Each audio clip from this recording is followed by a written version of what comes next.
In the dead of night on February 1, 1959, a chilling scene unfolded in the remote wilderness of the Ural Mountains.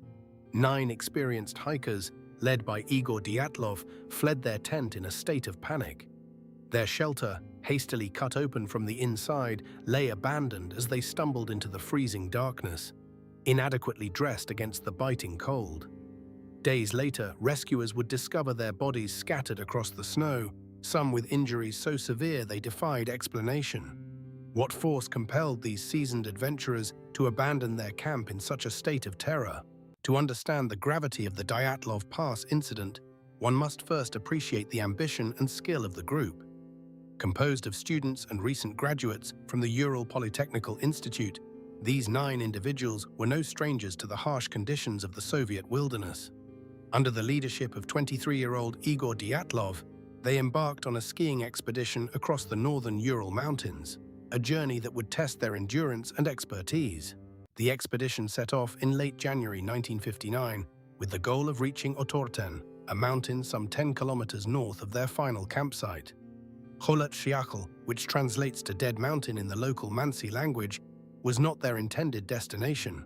However, harsh weather conditions forced the group to veer off course, leading them to set up camp on its eastern slopes, a decision that would seal their fate.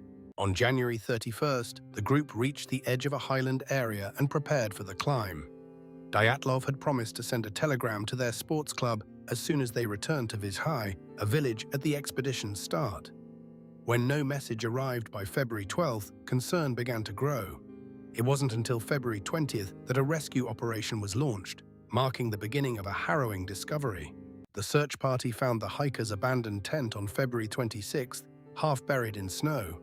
Its interior was in disarray, belongings scattered, and the fabric sliced open from the inside. Tracks led away from the tent, suggesting a frantic escape. The first 2 bodies, those of Yuri Doroshenko and Yuri Krivonishenko, were discovered at the forest's edge, barefoot and clad only in their underwear. The scene painted a picture of chaos and confusion. As the search continued, more bodies were found, each presenting a new mystery. 3 hikers succumbed to hypothermia, but it was the condition of the others that baffled investigators. Lyudmila Dubinina's body was discovered with her tongue missing, while Alexander Kolevatov and Semyon Zolotaryov exhibited severe chest fractures, akin to the force of a car crash. These injuries, combined with missing eyes and eyebrows, fueled speculation about the true nature of their demise. The Soviet authorities conducted a thorough investigation, yet the final report offered little clarity. It concluded that the hikers' deaths were due to a compelling natural force, a vague explanation that left many questions unanswered. The site was subsequently closed to the public for 3 years, adding an air of secrecy to an already perplexing case. One of the most widely accepted theories is that an avalanche forced the group to flee their tent in haste. The fear of being buried alive would explain their panicked escape.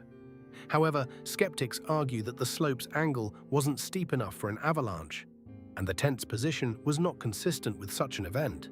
Another theory posits that the hikers stumbled upon secret military tests. The Soviet military's presence in the area, combined with reports of strange lights in the sky, suggests they may have been unintended victims of a weapons test. This theory accounts for the bizarre injuries but lacks concrete evidence. A more unconventional theory involves infrasound, a low-frequency sound wave capable of inducing panic in humans. This natural phenomenon could have been generated by the wind passing over the mountain, causing the group to experience irrational fear and flee. While intriguing, this theory also lacks definitive proof.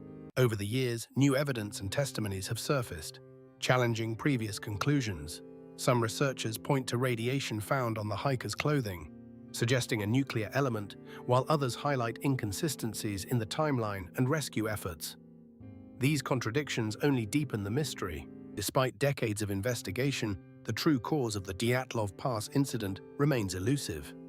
Theories abound, each with its own set of believers and detractors. What is clear is that the events of that night have left an indelible mark on the annals of unsolved mysteries.